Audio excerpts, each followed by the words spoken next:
Hey everybody, how's it going? Welcome back to Copper Jacket TV. So today we need to talk about what's happening with all of those California Freedom Week magazines now that the Ninth Circuit en banc panel has decided that California's magazine ban is constitutional. This is really important. If you know anybody that this might affect, make sure you share this video.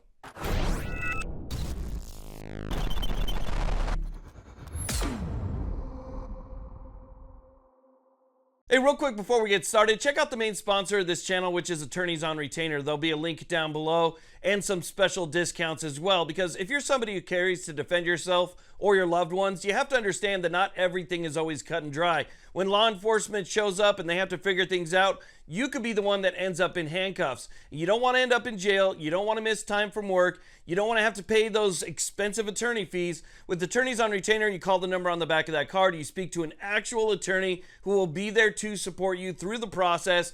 It is the best peace of mind you could ever have in your wallet. And they just upgraded their program yesterday to include things like red flags. So if you get red flagged, now AOR will have your back. So definitely check out the new program and all the updated details down below. Okay, so let's go and talk about what's going on here. Now, if you're not aware, last week, the Ninth Circuit Court of Appeals finally issued their decision in Duncan v. Bonta, which is a case that challenges California's ban on magazines that can hold more than 10 rounds. They issued that decision exactly 1 year and 1 day after oral argument, so they made us wait for quite a while. Now, this is not a new case. As a matter of fact, Duncan started back in 2017. It was a response to California's Prop 63 that was voted on in 2016.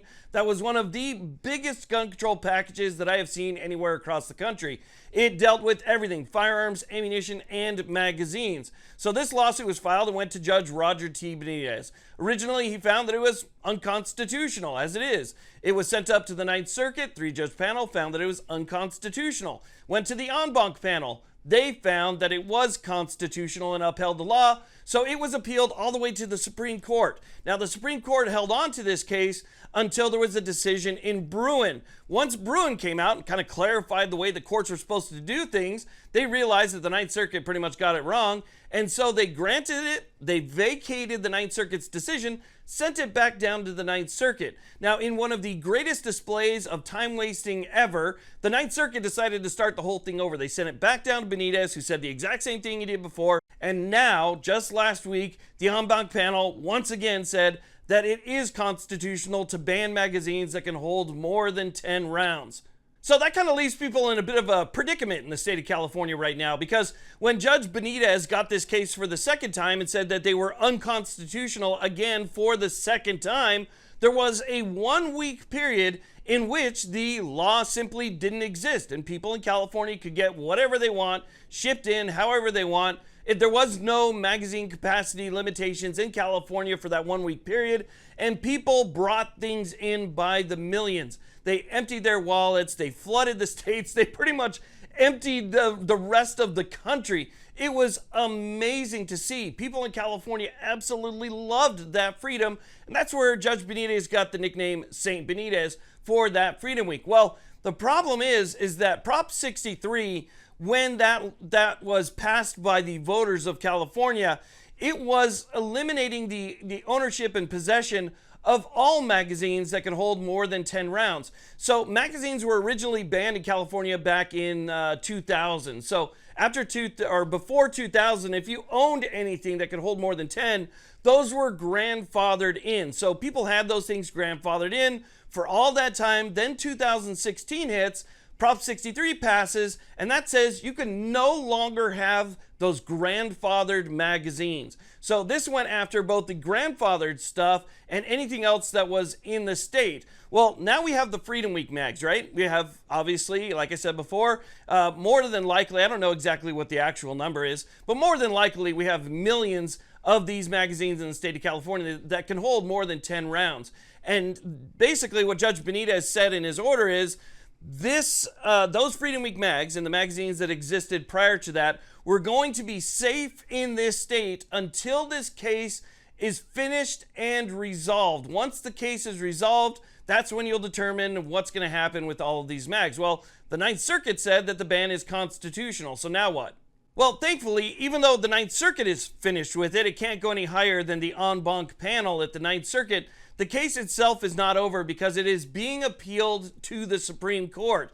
So the Supreme Court is going to take this case, meaning that this case is still moving forward with momentum, which means for the time being, all of those magazines that came in are still safe. They are still protected by Judge Benitez's injunction. So those are still good. The pre-ban stuff's still good. The Freedom Week stuff, that's all still good. But that kind of leads us into the next thing, which is the Supreme Court.